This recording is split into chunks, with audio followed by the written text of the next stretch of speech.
This video will not just be a mega compilation and explanation of all paranormal activities.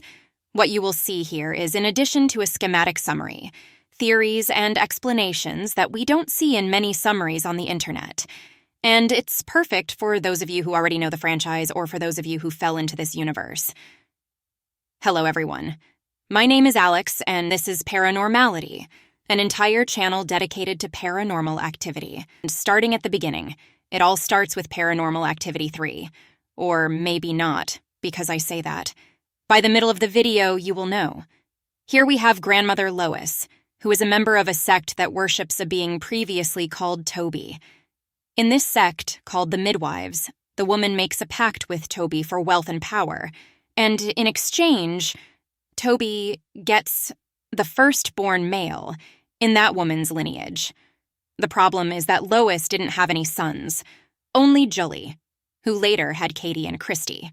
Oh, and here I make two observations. This video will have spoilers for all paranormal activities and that Denny, the guy who is married to Julie, is not Katie and Christy's biological father. There's a theory going around the internet that Katie and Christy's father is Kent, and we'll talk about him in a moment. At the end of the third film in 1988, Dennis and Julie were deleted. I say deleted to prevent any strikes here on the channel. Then Katie and Christy are taken to Kent, and we only find out about this in Paranormal Activity Ghost Dimension. One thing that I think is really cool about Ghost Dimension is that the film features a lot of scenes from what happened in 1988, including additional scenes and the alternative ending. I'm more excited about these parts than Layla's story. I don't know if the same happens to you anyway. Kent is a mentor of sorts to Katie and Christy, and he trains skills for them. In this case, Christy, in his words, can see the future. This is what we see in the footage. In fact, this scene made, in my opinion, the best Paranormal Activity trailer. In this scene, Christy is put into a trance and describes Ryan's room 30 years before his house existed. Yes, people. Some more knowledgeable about the series might say that this wasn't a premonition. It was time travel through the ghost dimension. But I will say later that this has nothing to do with time travel. If I say it now, I might confuse the head of some beginners in paranormal activity, so the PhD people in PA calm down. Years later, in 2006, we see that Katie and Christy have apparently normal lives. Katie dates Micah, who is a day trader. The two live far from Christy, who's married to Daniel Ray, who owns a fast food chain. In other words, he has money, hence the pool. Daniel Ray has a daughter from another marriage named Allie Ray, and a son with Christy named Hunter. They all live together. Therefore, according to the logic of the pact, in the third film, Hunter must be handed over to Toby. Here, people, is basically the plot of Paranormal Activity 1 and 2. Paranormal Activity 2 starts before and ends on the same day as the first film. What I think is cool is that the series isn't chronological. It forces me to think. And you? Do you prefer something more linear or something more messy like this? Another important observation. Katie in the first film says that she doesn't remember anything about her childhood and that her house, from that time, was burned down. But during the third film, we see that his house is intact. Good people. What happened here is that Katie and Christy, after the events of the third film, lived with Lois and Kent, as if they were a family. And then the house was intentionally burned down, and its memories erased. Continuing.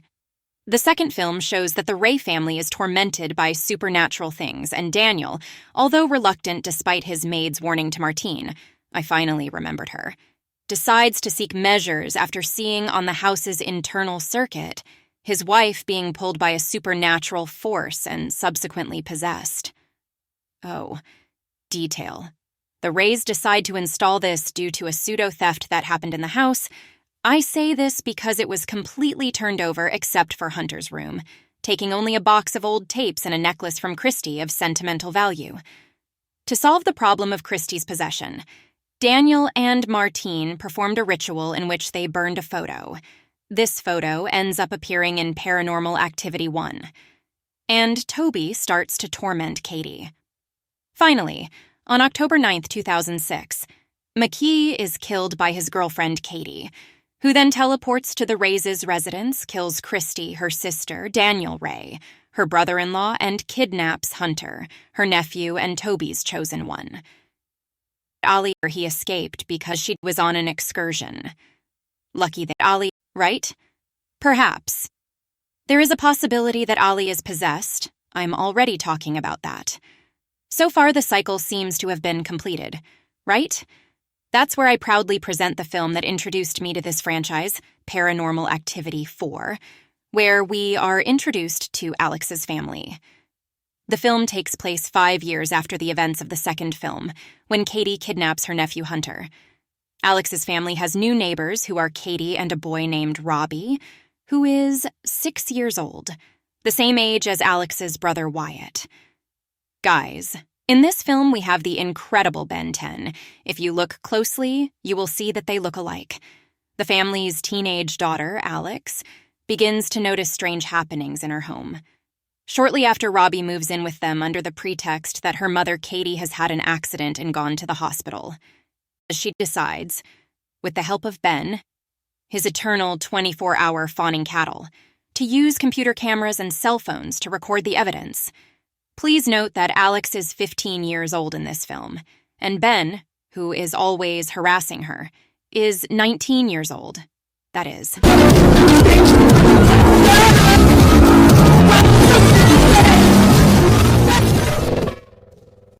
During the film, Alex finds evidence that there is something dark involving Katie and Robbie, and discovers that Robbie performed a ritual with Wyatt in which he will be possessed, but to do so, he will need the death of a virgin.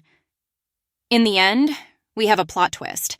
The film is set up to make us think that Robbie is Hunter, the boy from The Promise, but who really is Wyatt. He is Alex's adopted brother. In the end, everyone is killed, and Alex, before dying, tries to rescue Wyatt from Hunter, but she is surprised by a possessed Katie and the Coven of Witches, or supposedly dead. Now is my moment of theory. Notice that so far all the deaths have been filmed. Micah's, Daniel's, Christy's, Alex's country, Ben's, but what about Alex? We don't see the dead body, and right away I'm going to show you that you've already seen it and didn't even realize it.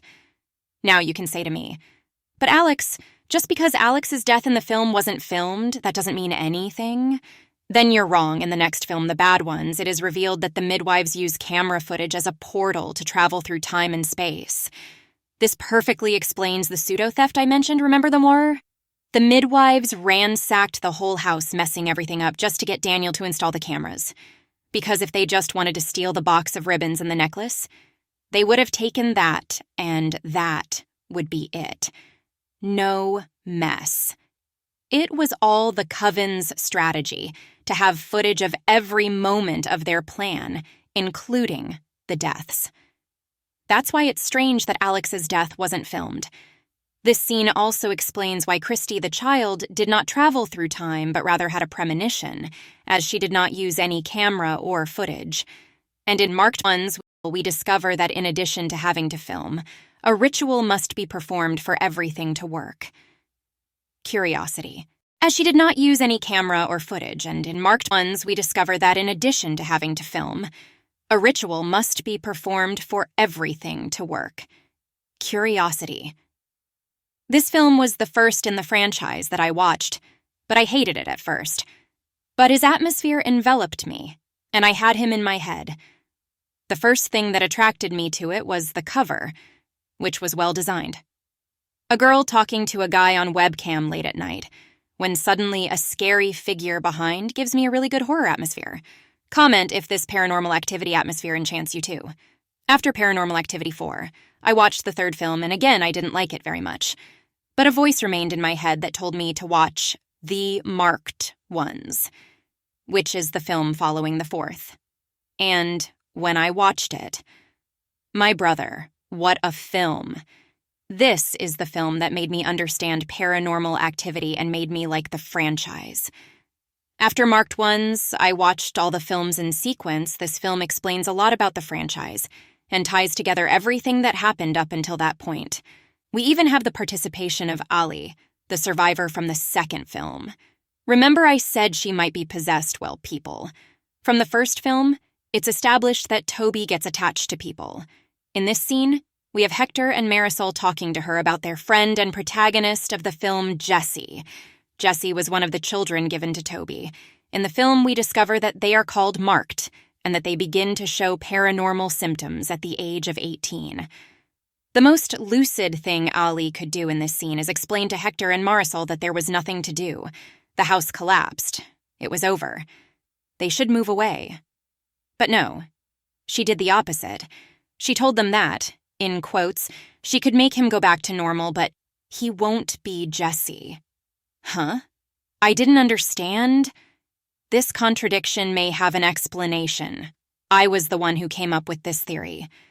Ali was possessed and took Hector and Marisol to the grave, like burning an archive. Okay, but where was she possessed? If you remember in Paranormal Activity 4, Alex has this kind of interaction while he was sleeping. The same thing happens in Jacob Deglosh and the third film. Oh!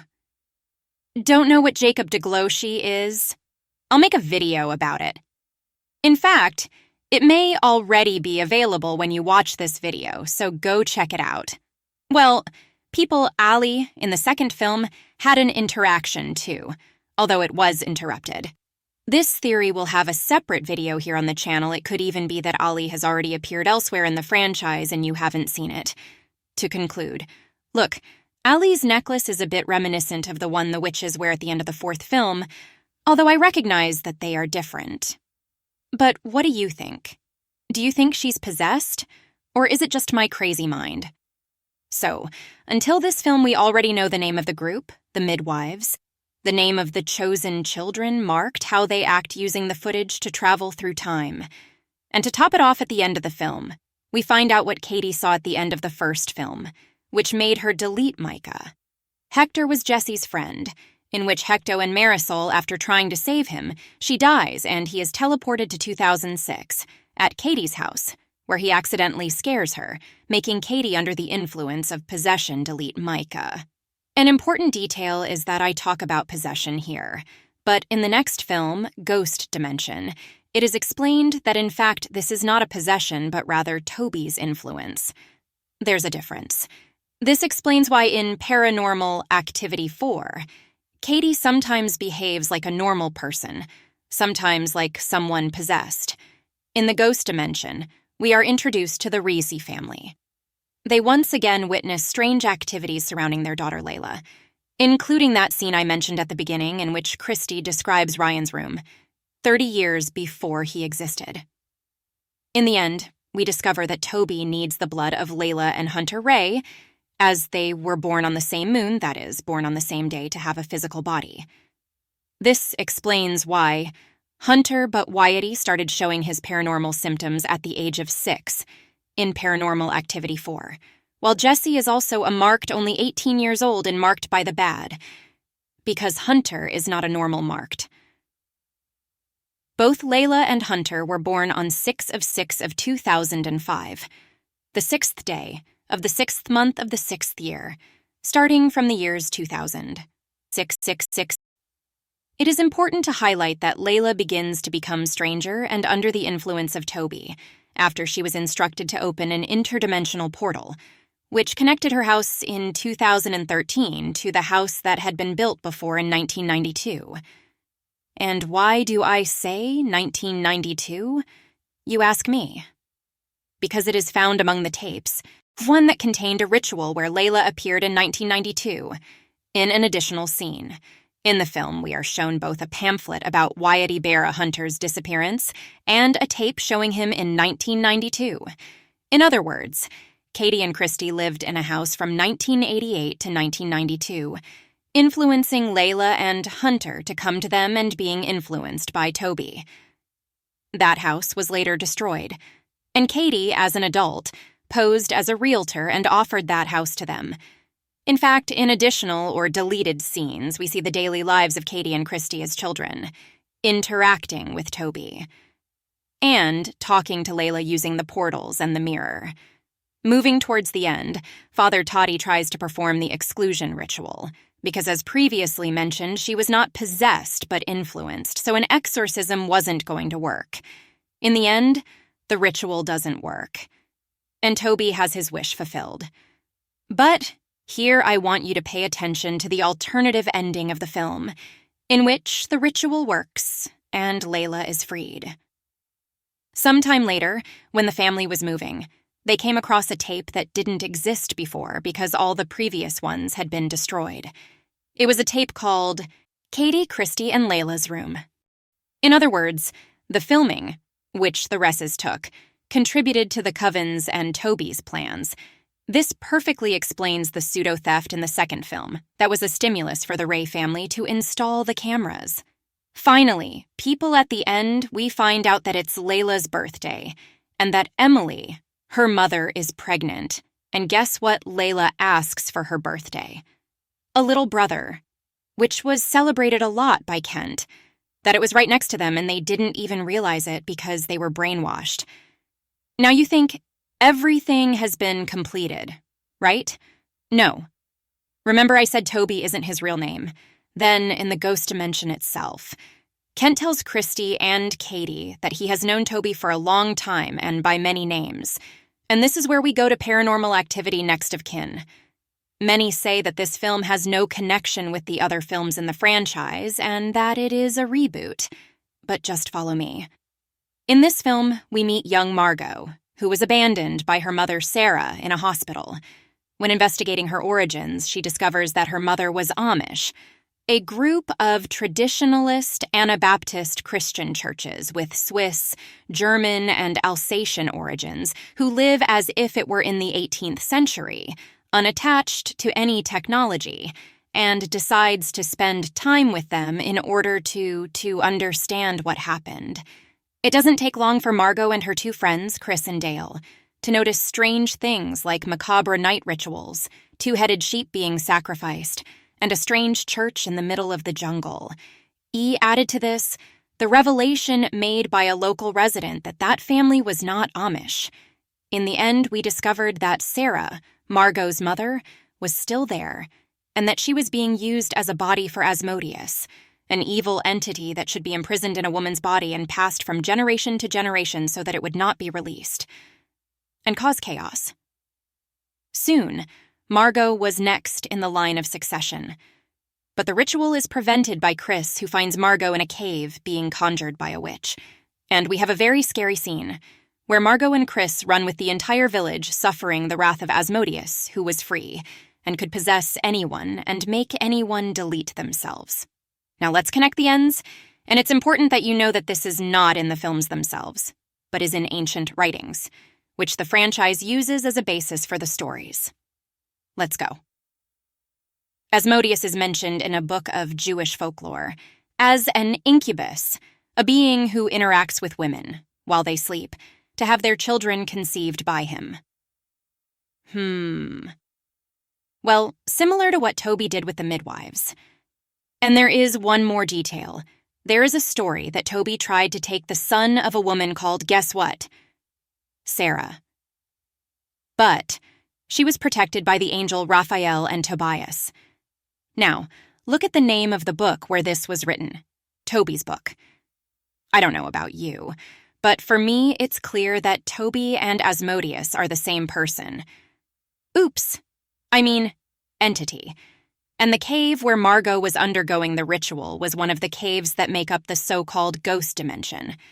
So much so that the symbols that the witch uses in the ritual are the same ones that Layla uses to make the interdimensional portal. Furthermore, this witch is very reminiscent of the one from the third film. From what I saw of the cast descriptions, I didn't find anything. But what do you think? Are you convinced that this film connects with the franchise? Comment. This video took a lot of work, so don't forget to subscribe. See you next time.